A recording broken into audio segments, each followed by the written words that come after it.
Welcome to this explainer. Okay, I am absolutely thrilled to jump into this with you today. We're going to bridge ancient philosophy and modern science to figure out how to actually find some genuine peace in this crazy, chaotic world of ours. We're tackling a seriously mind-bending question today. Does a dream world follow the exact same rules as our waking world? And to figure that out, we're going to look through the lens of Chapter 18 of the Bhagavad Gita, the incredibly profound teachings of the Upanishads, and the cutting-edge discoveries of modern quantum physics.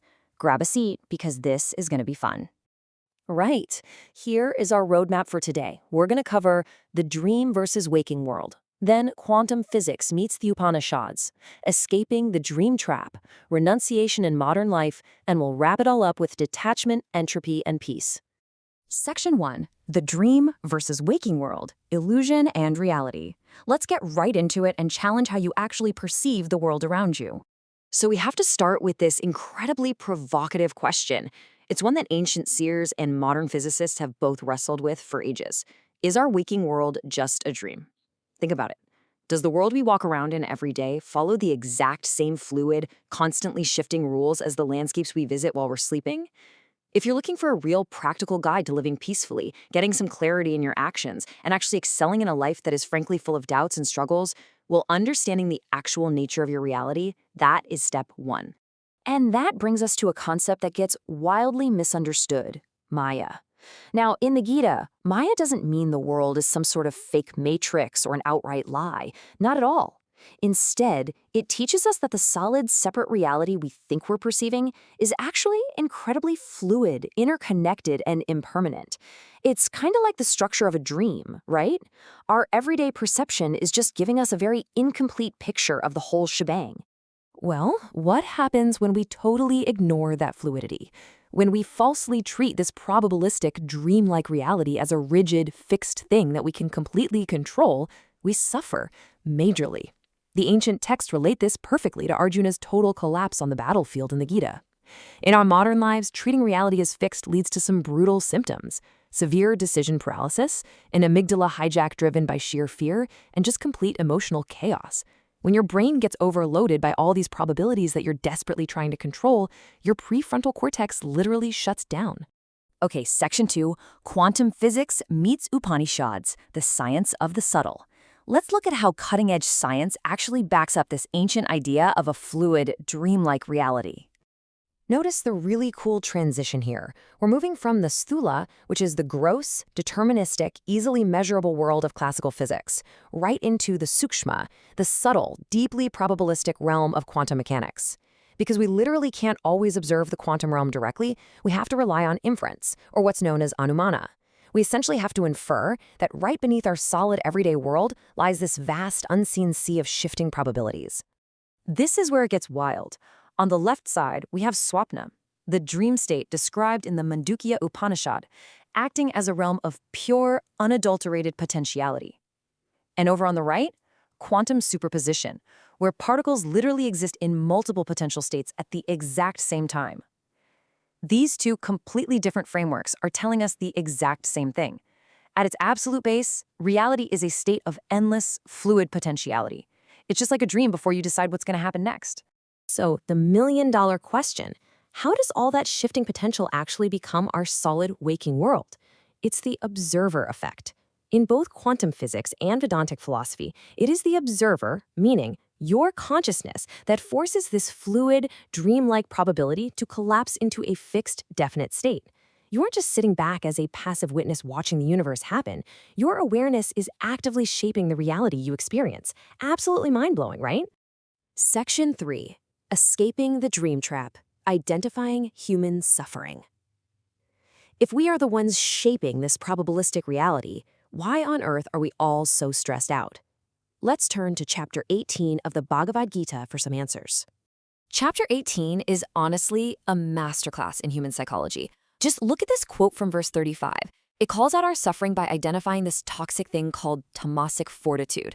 It's this extremely dangerous trap where a corrupt intellect tenaciously, stubbornly holds on to foolish, dreamlike hopes, fears, and sorrows. We suffer, basically, because we desperately cling to this illusion of how we think the world should be, rather than just accepting its beautifully fluid, uncertain nature. This builds into a really brilliant framework where the Gita categorizes our inner disposition into 3 gunas, or qualities. Think of them like different operating systems for your mind. If you're sattvic, your intellect is crystal clear, perfectly aligned with reality's natural flow. If you're rajasic, well, you're super passionate but completely obsessed with results, which just causes massive anxiety. But if you're tamasic, like we just saw, your intellect is totally reversed. You're deluded, trying to force a fluid dream world to be permanent. Our goal, obviously, is to level up to that sattvic clarity. Now just take a look at this striking visual of a cow with deities stamped all over its body. Chapter 18 goes incredibly hard on breaking down the ego barrier. Think about it. Can this cow ever really think of itself as the independent doer of its actions? Of course not. Her ultimate delusion, and literally the reason we suffer so much in this dream world, is the ego-driven belief that we are the absolute controllers in a universe that's actually governed by much larger cosmic forces and probabilities. We are a part of the system, guys, not the dictators of it. Section 4. Renunciation in Modern Life. The Mechanics of Action. So, if we aren't the ultimate doers, and reality is totally uncertain, how on earth do we confidently take action in our chaotic modern lives? Chapter 18 gives us 2 beautifully interconnected tools for exactly this: sannyasa and tyaga. On the left, sannyasa is this major, often lifelong commitment to dropping selfish, desire-driven actions entirely. Pretty heavy stuff. But on the right, we have tyaga, which is a total game changer for all of us in our day-to-day lives. Tyaga is the daily, moment-to-moment practice of abandoning your anxiety over the results of your actions. You still act, you still do your absolute best, but you completely drop the toxic obsession with the outcome. When you practice tyaga, you are essentially performing karma yoga. And honestly, in the quantum age, this makes perfect scientific sense. You are out there actively modifying probability fields through your focused actions, but you're doing it without being violently attached to what happens next. By dropping that modern, dopamine-driven obsession with results, you enter this deep, highly focused flow state.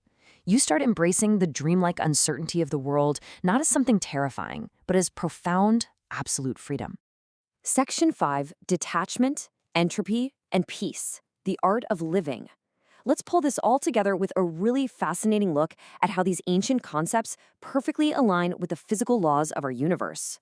I absolutely love this concept. We can literally look at the thermodynamics of your own mental health. In physical systems, entropy is the measure of disorder. Well, inside your mind, your uncontrolled desires act as raw, highly chaotic energy sources. If left unchecked by the detachment we were just talking about, these desires create massive entropy. They literally heat up your mental system, causing severe disorder, burnout, and total emotional exhaustion. It's like an engine running without coolant. So here is your highly actionable user manual for a peaceful life, drawn straight from our sources. Step 1. Accept impermanence. Understand that the waking world is fluid, just like a dream. Step 2. Perform your selfless duty, your karma yoga, without stressing over the finish line. Step 3. Examine your desires to regulate that internal chaotic energy. And Step 4. Surrender the outcomes. Seriously, let them go. By practicing these 4 steps, you drastically lower your mental entropy, align with the universe's probabilities, and finally achieve some genuine, lasting clarity. I want to leave you with this final, truly powerful question to reflect on as you go about your week. Based on everything we've just unpacked together, from the ancient wisdom of the Gita to the bizarre world of quantum physics, are you going to keep exhausting yourself trying to rigidly control the illusion, or are you ready to finally master the observer within you? Remember, navigating the beautiful, probabilistic dream of your waking life starts entirely with your own consciousness. Thanks so much for joining me on this explainer, and I really hope this brings some incredible clarity and peace to your daily actions.